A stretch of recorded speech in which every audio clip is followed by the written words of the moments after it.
Hi, everyone. Welcome to the talk on optimizing retail forecasting through advanced AI models, the role of prompt engineering.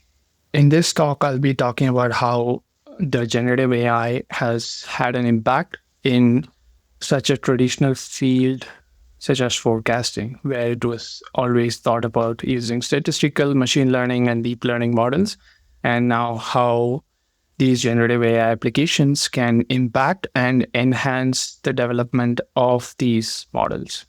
Before getting into it, I'd like to introduce myself.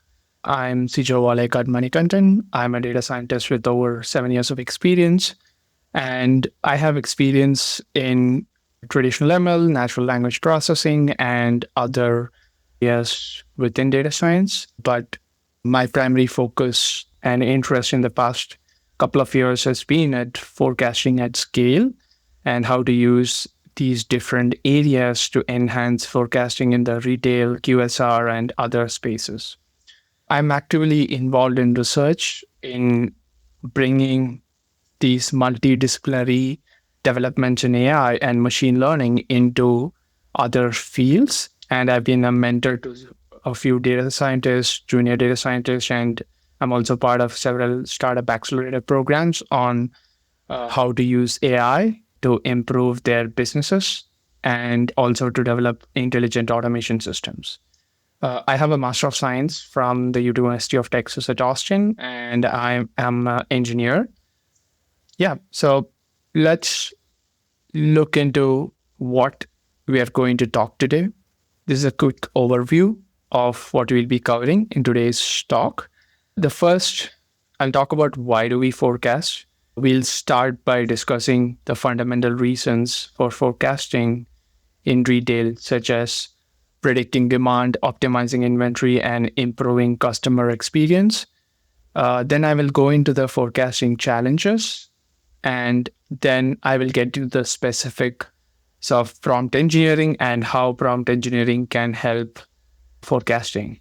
So we will dive into how prompt engineering specifically applies to forecasting, covering techniques like chain of thought, tree of thought, self-refined prompting that can improve model performance and forecasting accuracy. Finally, we'll explore emerging trends and future possibilities in retail forecasting, including integration of external data, AI-driven supply chain, and fully automated forecasting systems.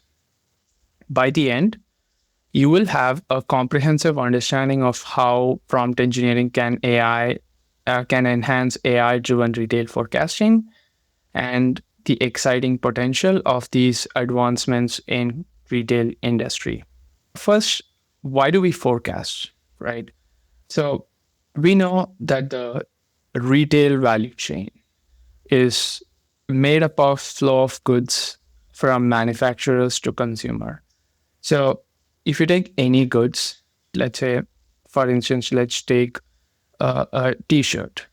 It is being manufactured in a different part usually than you buy a store, right? Than you buy from store. So this product flows from manufacturer to the store through various channels. Like there is a lot of transportation involved, there's distribution involved, and then different modes of transportation involved, or it could be in different order as well, right? I have shown a very simplified diagram here with one distribution center and a store, but it can get extremely complicated with hundreds of intermediate steps, right? It could be, let's say, as complex as, to give an example, it could be like a manufacturing plant somewhere in China, and then the manufacturer ships the product, it goes through road into a port, and then from the port, it could go into a ship, and then from the ship, it could come to somewhere in, let's say, a port in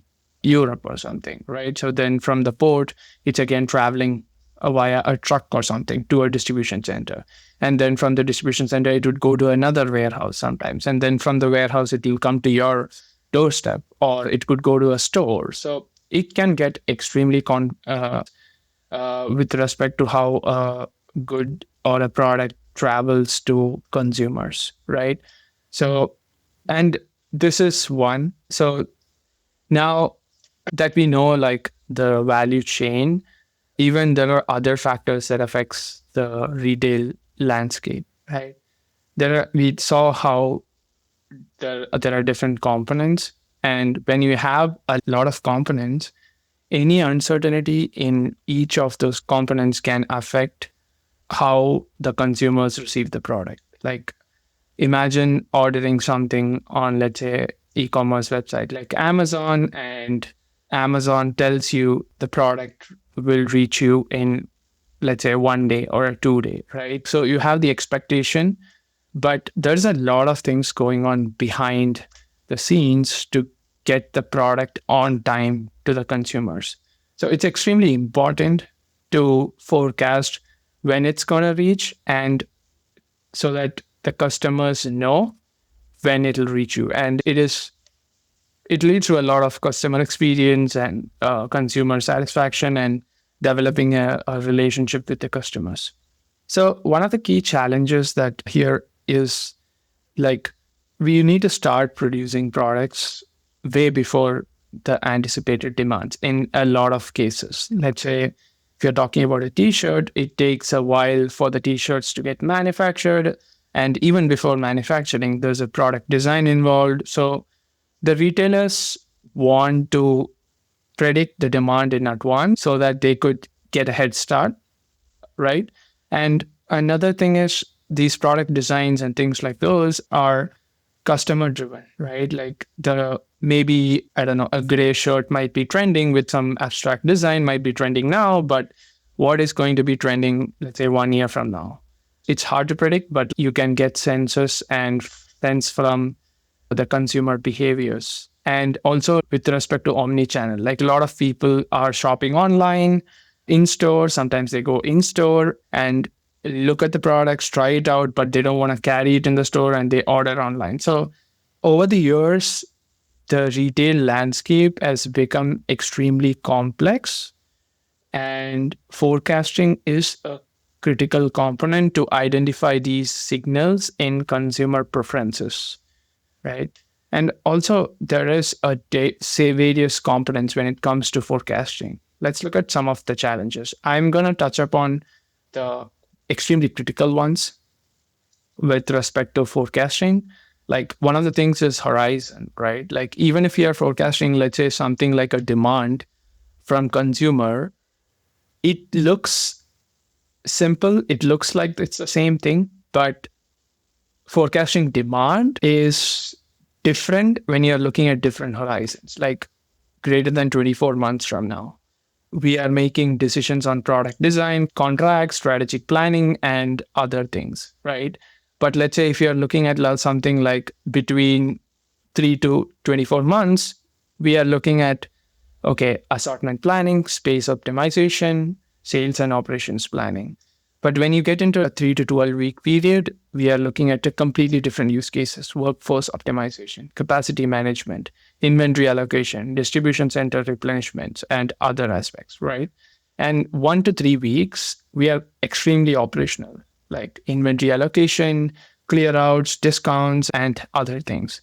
So that's horizon is a very important concept, because that adds a lot of complexity. Like, how, for instance, can you predict something 5 years from now? It's extremely hard. Nobody predicted COVID, nobody predicted a pandemic, but at least it's good to know there are always errors. Nobody can predict the future, but like, you having forecasting systems give a direction a corporation has to move in order to gain customers, in order to increase revenue, right? There are other challenges, like, for instance, with respect to forecasting, you could forecast at different granular scales. You can look at individual product and say, it's the demand of this product is going to be 5 units or something like that, versus you can look at it at a store or like a region or a channel level as well, right? So generally, predicting at a high granular scales are extremely easier compared to forecasting at a lower granular level, just because of the volatility, right? And then we have, as we discussed, short-term versus long-term forecasting. And then the other biggest challenge is data fragmentation. The data is collected. If you have an e-commerce website, it's easier to capture data. Like, okay, everything is online and the data capture systems go into different systems online. But let's say when there is IoT devices, like you have your payment devices on the stores and there are tracking devices on the store. In that case, it gets complex with respect to the data, and that will add a lot of noise. Sometimes the data goes missing and so on. And of course, the demand volatility. Consumers change their preferences, and we need to handle the fluctuations in consumer behavior. Another thing is one of the biggest challenge was like the COVID-19, right? There has been a drastic shift in consumer behaviors due to lockdown and economic uncertainty. And that's when there was a lot of supply chain disruptions that affected inventory management. This has been eye-opening moments for the retailers, and this has created understanding in the importance of real-time forecasting and adaptability in the supply chain systems. So now there is an accelerated adoption for AI ML models to handle this unpredictability. So now let's look into prompt engineering. And then I'll first introduce what prompt engineering is and how it's different and how it's going to help forecasting and how we can use prompt engineering to build and help developing these AI forecasting systems. Let's start with an understanding of what prompt engineering is and why it's so vital in retail forecasting. So, prompt engineering is the process of guiding generative AI models to produce high quality targeted outputs.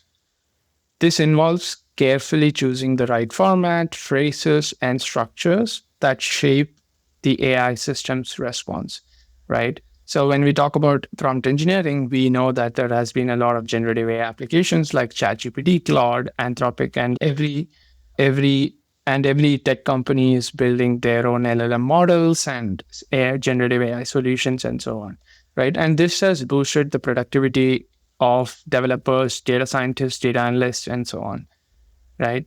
Prompt engineering allows us to build a library of prompts that can be reused across different forecasting scenarios. And this scalability is extremely important because it enables us to tailor AI models to various retail forecasting needs efficiently without starting from scratch every time, right? So, yeah.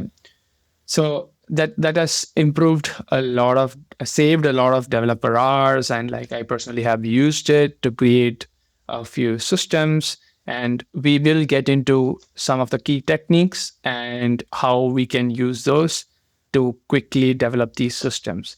So there are three key techniques in prompt engineering, right? One is the chain of thought prompting. This technique is particularly useful for breaking down complex forecasting questions into series of logical steps.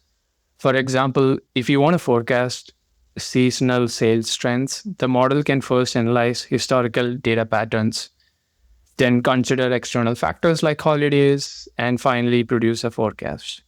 By prompting the AI to tackle each component sequentially, we get a well reasoned and comprehensive forecast. The next one is tree of thought prompting.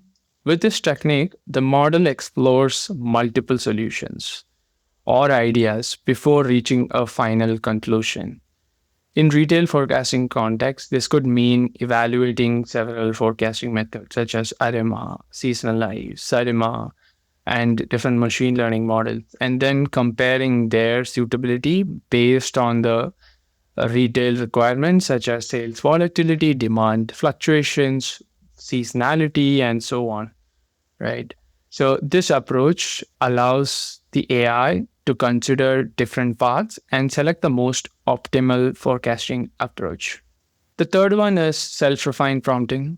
This method encourages the AI to refine its answers through an iterative process. For instance, after generating the initial forecast, the AI can critique the results, identify where it may have underestimated the demand spikes, and adjust the models accordingly. This iterative refinement ensures that the forecast improves with each pass and leading to more accurate predictions over time. Each of these techniques brings unique strengths to forecasting in retail, helping us harness generative AI to produce reliable, data driven insights tailored to complex and dynamic retail environments. Next, we will look at each of these examples, and I will give you like one or two examples on each of these on how you can use in your forecasting task. The first one is chain of thought prompting. So, as we mentioned, the purpose is to break down the forecasting task into logical and step by step components. So, this is an example prompt that I've generated.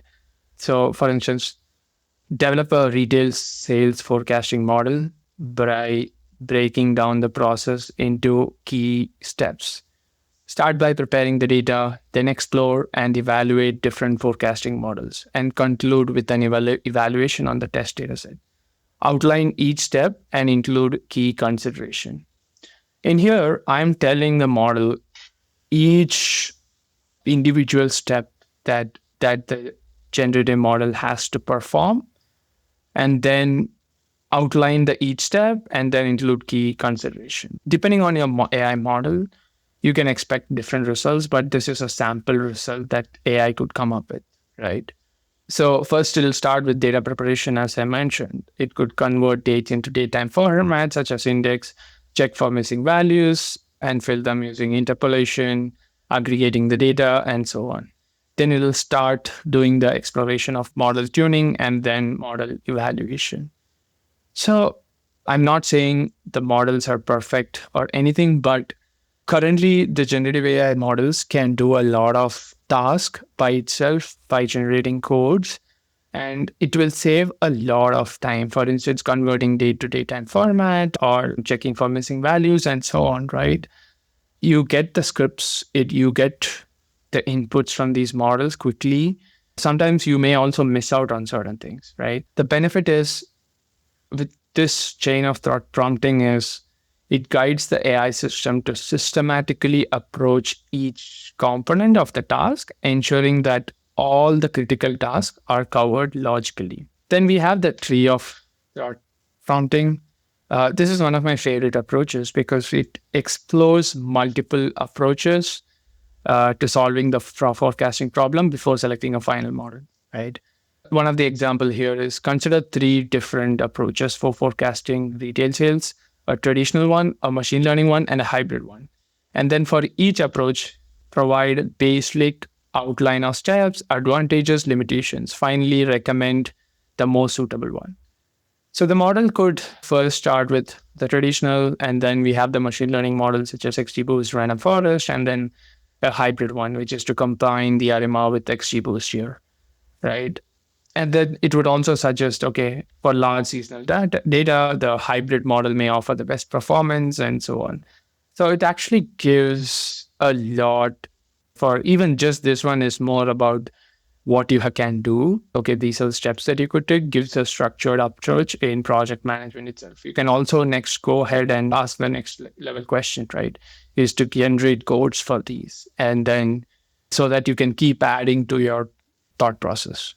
The next one is self-refined prompting. The purpose of this is to guide the AI systems to iteratively refine the forecasting model by critiquing its performance and making adjustments.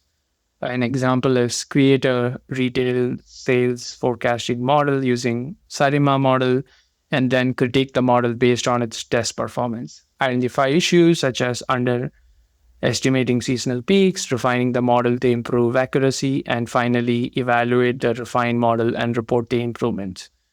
So the AI system can go build an initial model such as Sarima to capture the seasonality, and then it could evaluate the model on the test data with metrics such as MAPE, and then it can critique. It can say Sarima model captures seasonality but underestimates peaks during holiday season, leading to higher errors. The refinement could be adjusting the seasonal parameters to account for sharper peaks and introduce exogenous variable to improve peak forecast.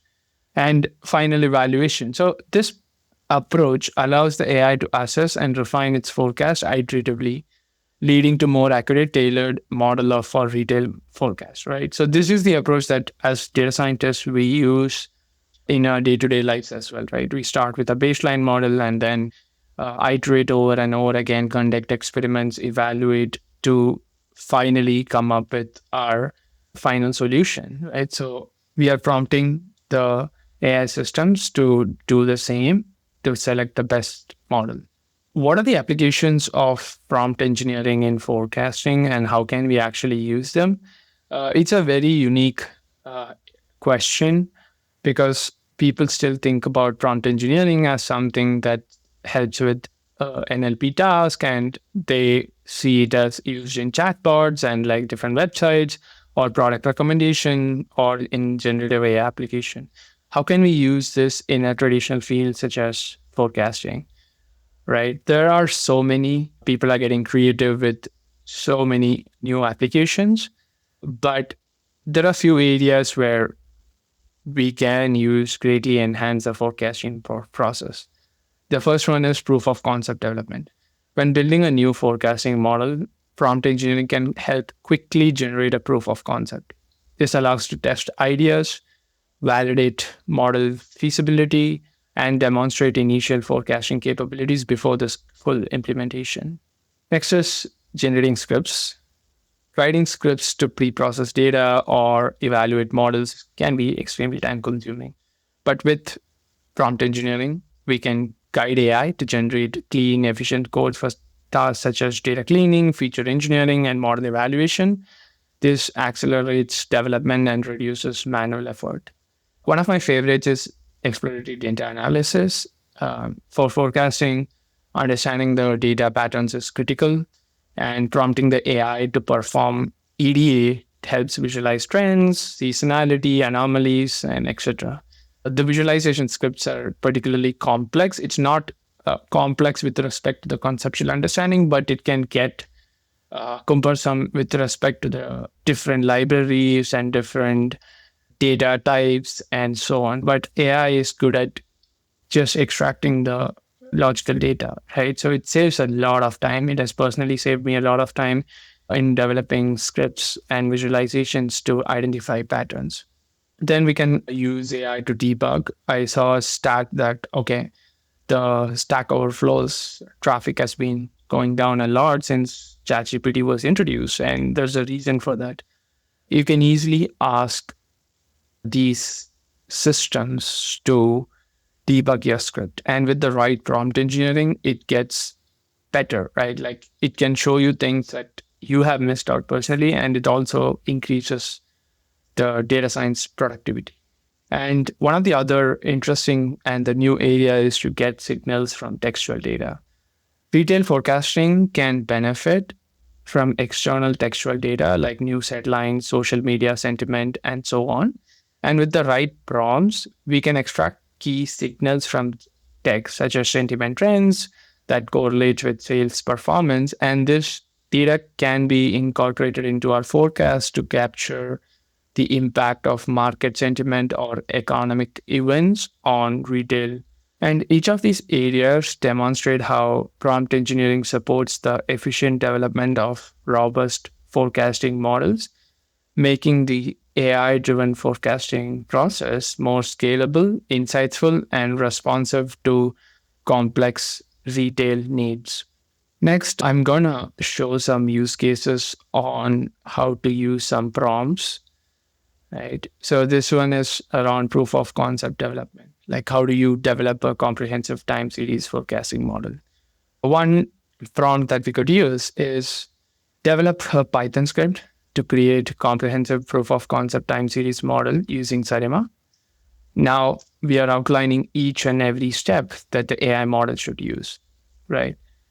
Begin with data processing steps, include time-based indexing, handle missing values, and outlier detection. Then we are talking about how to use certain parameters such as seasonality and how do you minimize it and what sort of technique you need to use, like use grid search or AIC minimization.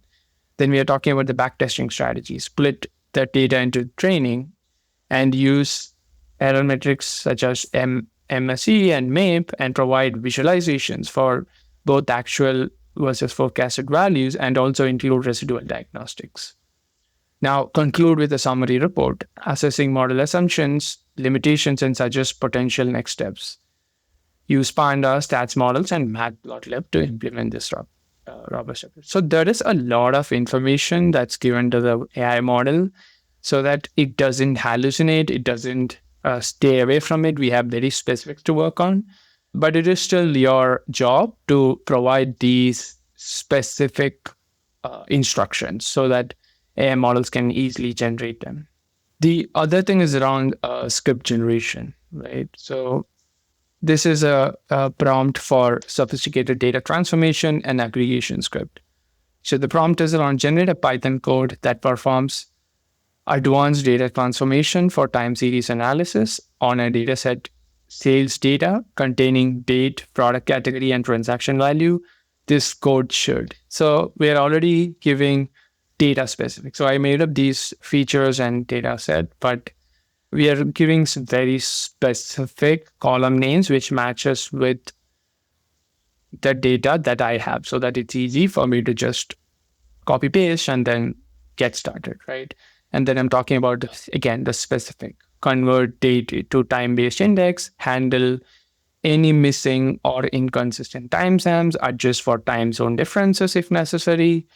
And then we are talking about aggregation and then calculating features, specific features like month over month growth rate, moving averages, seasonal indicators, and so on. And then we are telling the AI system to output a structured format and then also mentioning implement this using pandas and ensuring high flexibility for different time zones and potential categorical feature explosion, right? It's a very well written prompt on where AI has access to certain things, but limit your hallucinations and other things so that we get the very specific outputs.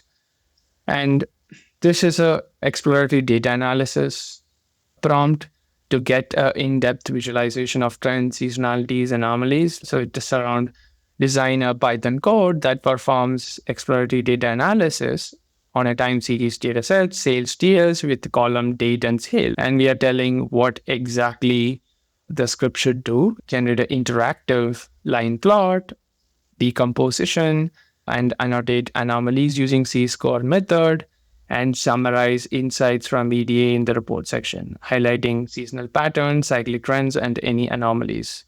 And we are again mentioning use libraries such as Plotly for interactive visualization, stats models for decomposition, and SciPy for anomaly detection. Right.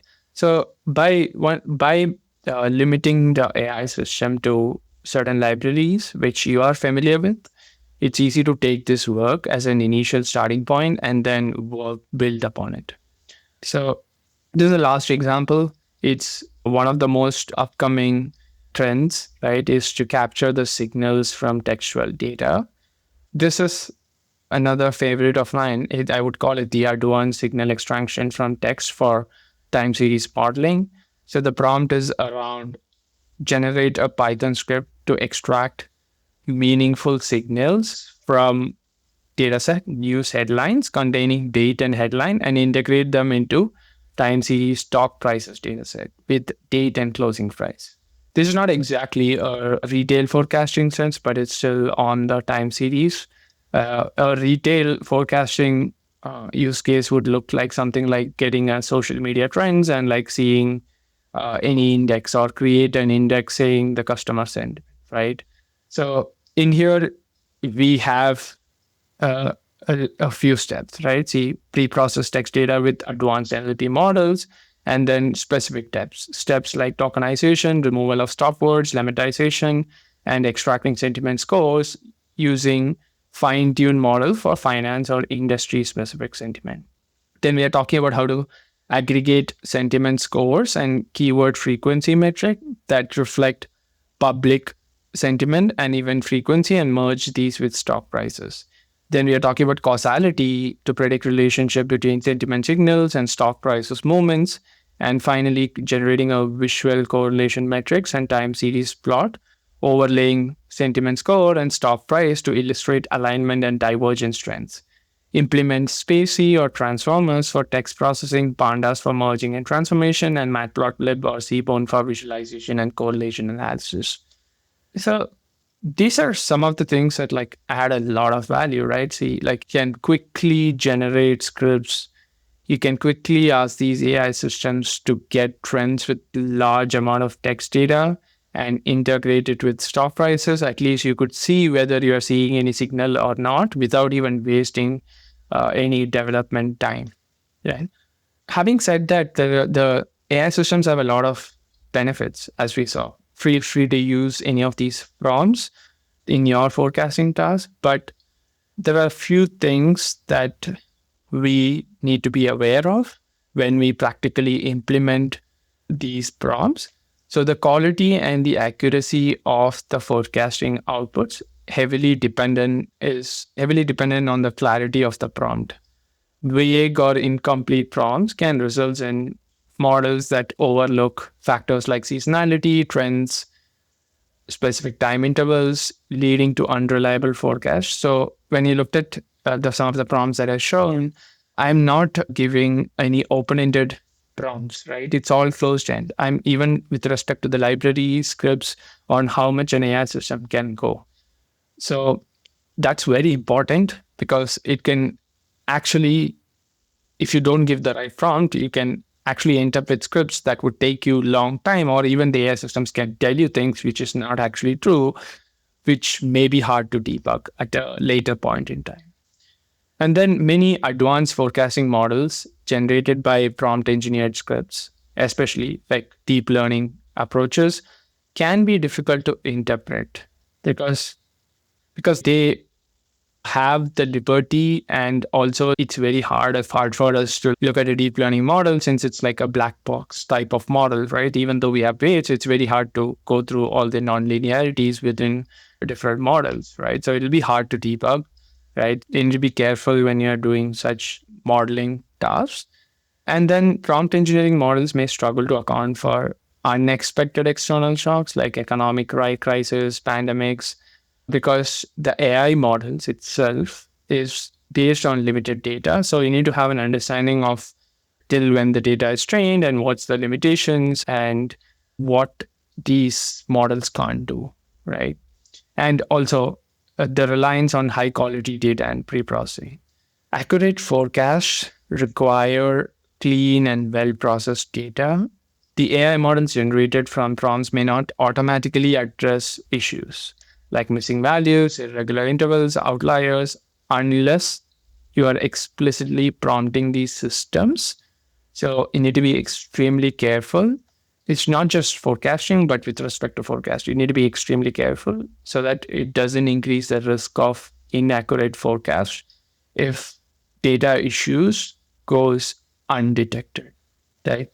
So my recommendation would be, even now with my practical experience, these AI models are extremely good at doing the initial analysis, and initial analysis can be easy to debug even if there is a mistake, like visualizing the data. You can spend writing prompts to generate tons of visualization to understand your data really well, which you can then take and then develop models, right? Like visualization scripts usually takes a lot of time, but these systems can reduce the effort required to build these visualizations, exploratory reports, and analysis. Next, I want to touch base on the future of AI in retail forecasting, the trends, right? As we look into the future, there are several emerging trends in retail forecasting. That's one of the key things is what I see is the need for incorporating social media and external data for demand sensing. With the vast amount of data generated on social media and external plots, retailers can capture these real-time insights on customer segment and market trends. I'm not saying that it's not being done at this point, but there's a lot that can be done. By incorporating this data into forecasting models, we can improve demand sensing, especially around events, product launches, and seasonal shifts, right? The next thing is around AI agents. So 2024 has been a year where AI agents have been on the rise, and AI-driven supply chain agents are enabling faster and more agile forecasting solution for inventory and logistics management. For instance, these AI agents can generate rapid forecasts, adjust inventory levels, even recommend reordering strategies in order to respond to demand fluctuation, optimizing the entire supply chain. And then we see a lot of trend around predictive analytics for customer personalization and marketing optimization. So we there is this has been a field that's been existing, but like we see the integration of AI systems to make sense of a lot of customer reviews, customer support, and it can make sense of, let's say, take feedback and quickly analyze it and turn it into some action, right? Like, for instance, let's say you have a food ordering app, and then there is some issue that happened while delivering the food. You can always insert these, type in, you don't need to wait for a customer support agent to be available. You can have an AI agent or a LLM system to clear the query for you by understanding the sentiment, by understanding the actual issue, and then taking action, right? It can also then give the customers some promotions or some incentive to stick around and to increase the customer satisfaction. Having said all of these, there are some ethical concerns as well. There's a big new field that's prompting up with all these AI systems. How much should we be concerned with respect to these systems and giving autonomy on these systems to give the decision making power that humans have been doing? So it's a new area. It's an area, but it's getting more and more popularity with respect to privacy regulations. And then the other trend is around fully automated demand forecasting systems driven by AI. Fully automation is still a far step, but I see it happening sometime in the future, at least in the non-critical areas, or it can include, or we can have systems with uncertainty measures like probabilistic forecasting, so that even if we have a forecast, we know how to read the forecast and make it interpretable for, let's say, the businesses to not rely on a tech team or a data science team to provide them with the forecast or develop a forecasting system, right? So it's enabling businesses to generate technical solutions for their need and quickly act upon the business decision. That's it for the talk today. I hope you enjoyed the talk, and I hope you can use these prompt engineering techniques and use these understanding in quickly developing your forecasting solutions. If you have any questions, feedback on or any thoughts, you can email me at sijo.vmanikandan@gmail.com. I'll be happy to answer any questions, any thoughts, and any feedback on this talk. Thank you. I hope you enjoy the rest of the conference.